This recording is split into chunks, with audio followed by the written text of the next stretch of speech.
झारखंड पर एलजेपी संसदीय बोर्ड की बैठक में फैसला ले लिया गया है कि लोक जनशक्ति पार्टी 2020 बिहार का चुनाव अपने दम पर अकेले लड़ेगी। नेहा हमारी सहयोगी लगातार बनी हुई है। नेहा प्लीज बताइए और जानकारी।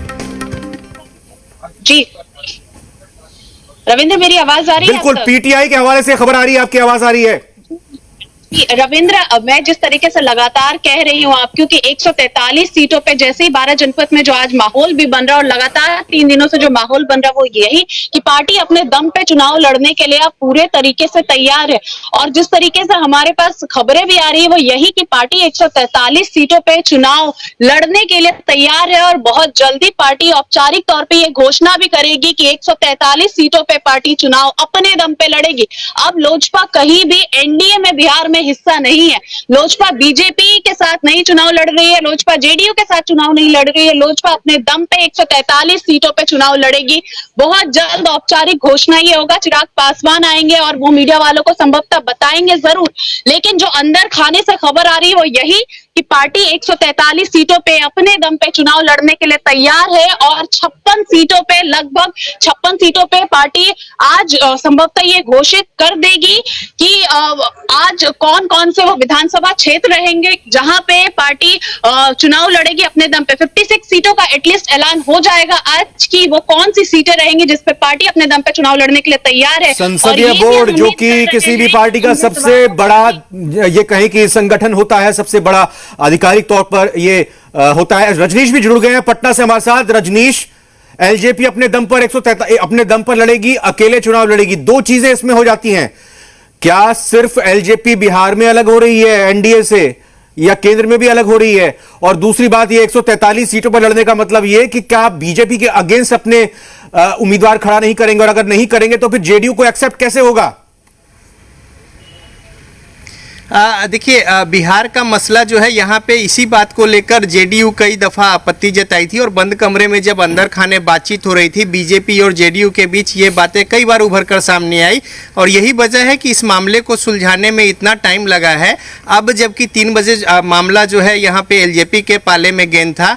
जो केंद्र और राज्य की बात है, एलजेपी जो है दिल्ली में यानी केंद्र में वो बीजेपी के साथ है और बीजेपी और एलजेपी के बीच की जो ट्यूनिंग है उसमें परेशानी नहीं है। परेशानी जो है वो बिहार में जेडीयू और एलजेपी के बीच की है और जिस तरीके से लगातार बयानबाजी हो रही है इसको लेकर भी जेडीयू के लिए परेशानी का सबब था और लगातार बातों को पैच करने की कोशिश बीजेपी की ओर से हो रही थी।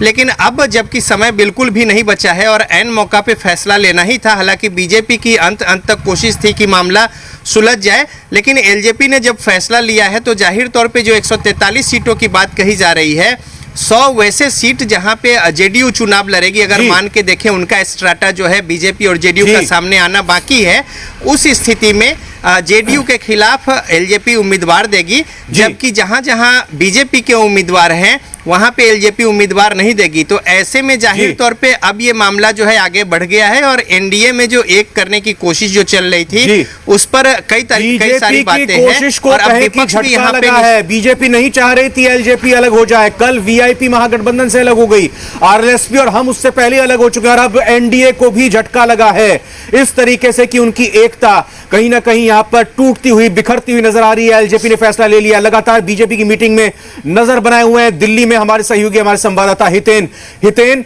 अंदर भी अब इस वक्त हलचल बढ़ गई होगी और जैसा आपसे लगातार जानकारी मिल रही थी कि एलजेपी की मीटिंग के फैसले पर निर्भर करेगा इस बैठक की चर्चा। अब ये मान लिया जाए कि अब बैठक का एजेंडा और बैठक को लेकर चर्चा अब नए सिरे से शुरू होगी और इस पर अब अंतिम मोहर होगी या फिर कहीं ना कहीं मनाया जाएगा। क्या यह भी उम्मीद है कि मनाया जाए, लेकिन वक्त नहीं है? देखिए, अब कोई प्रयास नहीं होगा, ये साफ है। सुबह फोन गया था रामविलास पासवान जी की तबीयत पूछने के बहाने और जो मैसेज देना था वो दे चुके थे कि जब तुम्हारे पिताजी स्वस्थ होकर लौटेंगे तो तुम पर गर्व महसूस करेंगे कि तुमने ठीक से उनका ख्याल रखा है।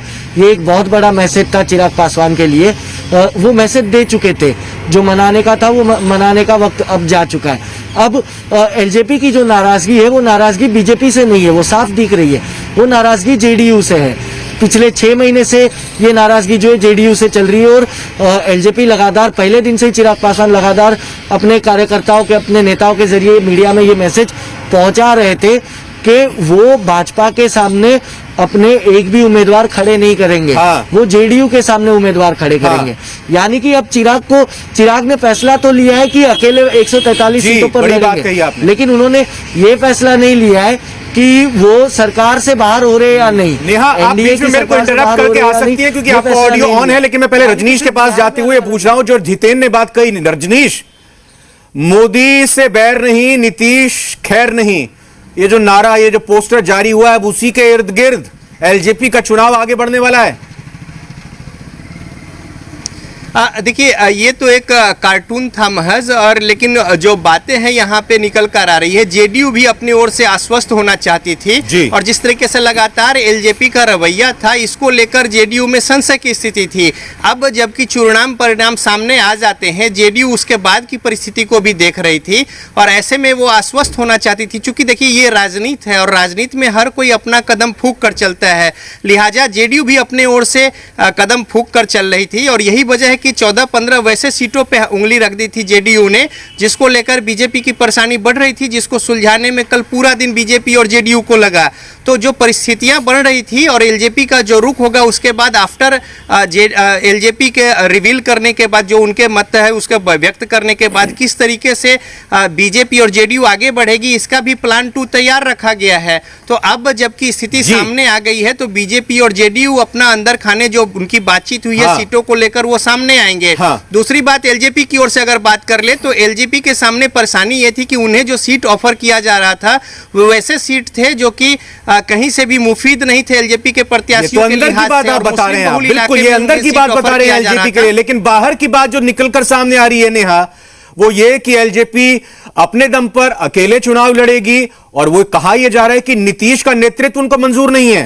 वहां पर हलचल कैसी हो रही है वहां पे कार्यकर्ताओं के बीच में? नेहा जी रविंद्र, मैं शुरू से आपको जो बता रही हूँ यही कि लगातार कार्यकर्ताओं में और उम्मीदवारों में ये बता दिया गया था कि आप अपने क्षेत्र में तैयारी कर ले। यहाँ से उम्मीदवारों को यही बोल के भेजा जा रहा था कि आप अपने क्षेत्र में तैयारी करें और पुरजोर तरीके से तैयारी करें। एलजेपी इस बार अकेले अपने दम पे चुनाव लड़ रही थी, तब तक हम लोगों को जरूर ये विश्वास नहीं हो रहा था, क्योंकि एलजेपी इतना बड़ा फैसला ले रही थी, वो भी बिहार में जेडीयू और बीजेपी एक साथ और एलजेपी अलग कैसे हो सकती है, जबकि केंद्र में एक साथ है। लेकिन हालांकि बार बार एलजेपी दफ्तर की तरफ से हमें बताया गया कि हम कई बार अकेले चुनाव लड़े, हम बीजेपी से हटके चुनाव लड़े। हालांकि हम बिहार में बीजेपी के खिलाफ चुनाव नहीं लड़ रहे। एलजेपी का ये हमेशा कहना, हम बीजेपी के उम्मीदवारों के सामने उम्मीदवार नहीं उतारेंगे। इसका साफ मतलब है कि हम अगर बीजेपी के सामने उम्मीदवार नहीं उतारेंगे तो बीजेपी भी हमें सहयोग करेगी और अपना उम्मीदवार हमारे सामने नहीं उतारेगी। प्रैक्टिकली यही हो रहा है रविंद्र, बीजेपी भी एलजेपी के उम्मीदवारों के सामने नहीं उतारेगी उम्मीदवार। तो इसका साफ मतलब इनडायरेक्टली बीजेपी और एलजेपी एक दूसरे के साथ है। और कहीं ना कहीं जो रजनीश जी कह रहे थे कि बीजेपी और एलजेपी का प्लान 2 जरूर तैयार होगा, बीजेपी भी कहीं ना कहीं ये जान रही होगी, तभी इतना बड़ा फैसला एलजेपी ले रही है। क्योंकि 3 बड़े नेता अगर चिराग पासवान से बात करते हैं और उसके बावजूद अगर ये फैसला हमारे सामने आता तो ये हमें जरूर समझ में आ जानी चाहिए कि एलजेपी और बीजेपी का कुछ ना कुछ इंटरनली जरूर स्ट्रेंथ है तैयार, जिसकी वजह से एलजेपी ये फैसला ले रही है। एलजेपी 143 सीट्स पे अकेले चुनाव लड़ने के लिए तैयार है।